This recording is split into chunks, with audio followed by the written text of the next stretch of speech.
வணக்க மக்களே, சற்று முன் வெளியான செய்தி ஒன்று விலகியுள்ளது. எடப்பாடி பழனிசாமிக்கு 2026 எப்படி இருக்கும்? அதிமுகவில் காணாமல் போன 13% வாக்குகளா? ரவீந்திர துரைசாமியின் பேச்சு. வாங்க வீடியோவை முழுமையாக காண்கலாம். அதாவது எடப்பாடி பழனிசாமியின் சுற்றுப்பயணமானது அதற்கு மக்கள் மத்தியில் வரவேற்புகள் கிடைக்குமா? 2026 சட்டமன்ற தேர்தலில் அதிமுகவுக்கு வெற்றி வாய்ப்பு எப்படி இருக்கும் என்பது தொடர்பாக அரசியல் விமர்சகர் ரவீந்திர துரைசாமி அவர்கள் நேர்காணல் ஒன்று பேசியிருந்தாராம். அதாவது அதற்கு பதிலளித்த அரசியல் விமர்சகர் ரவீந்திர துரைசாமி, நீங்கள் கூறியது போல சில இடங்களுக்கு அவர்களுக்கு வரவேற்பும் அந்த அளவுக்கு இல்லை. உண்மைதான். எடப்பாடி பழனிசாமி அவர்கள் 20% வாக்கு பலத்துடன் உள்ளார். பாஜகவிற்கு 11% வாக்கு பலம் உள்ளதாம். தமிழக மாநில காங்கிரஸ் போன்ற கூட்டணி கட்சிகளுக்கு சேர்த்தால் 32% வாக்குகள் பலம் உள்ளதே. கூட்டணியின் தலைவர் எடப்பாடி பழனிசாமி அவர் தனக்கு மிகவும் ஆதரவாக கொங்கு மண்டலத்தை தனது சுற்றுப்பயணத்தை தொடங்கி உள்ளாராம்.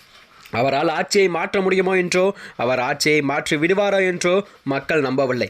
அவர் ஒரு சந்தர்ப்பவாத நிலைப்பாடுதான் எடுத்துவிட்டார் என்றும் தன் நிலைப்பாட்டில் இருந்து மாறிவிட்டார். 2024 ஆண்டு மக்களை தேர்தலில் அவர் எடுத்த நிலைப்பாட்டில்தான் அவருக்கு உறுதியாக நிற்கவில்லை.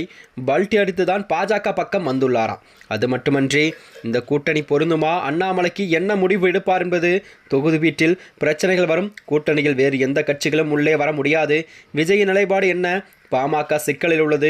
தேமுதிக நிலைப்பாடு என்று தெரியவில்லை. இதையெல்லாம் தெரியாமல் தான் ஆட்சி மாற்றிவிட முடியும் என்பதை ஏற்றுக்கொள்ள முடியாது. அவ்வாறு கூற வேண்டுமென்றால் அதற்கான ரெக்கார்டு இருக்க வேண்டும் என்று கூறியுள்ளாராம். அதனைத் தொடர்ந்துதான் மெகா கூட்டணியை அமைப்போம் என்று கூறி மக்களை தேர்தலை சந்தித்த ஒரு எம்பி சீட்டை கூட பெற முடியவில்லை.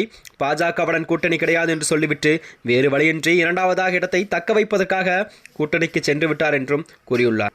அதனைத் தொடர்ந்துதான் பன்னீர்செல்வத்தை கட்சியை விட்டு நீக்கியதும் 13% வாக்குகள் காலியாகிவிட்டதாம். முக்குளத்தேவர் சமூக வாக்குகள் அதிமுகவிற்கு குறிப்பாக எடப்பாடி பழனிசாமி எதிராக மாறிவிட்டது. 2024 மக்களவைத் தேர்தலில்தான் OPS டிடிவி தினகரன் ஆகியோரை காட்டி தேர்தலுக்கு பின்னரே அதிமுக இவர்கள் பக்கம் வந்துவிடும் என்று சொல்லி முக்குளத்தேவர் வாக்குகளை அதிமுகவுக்கு செல்ல விடாமலே அண்ணாமலை லாபகமாக தடுத்து விட்டார்.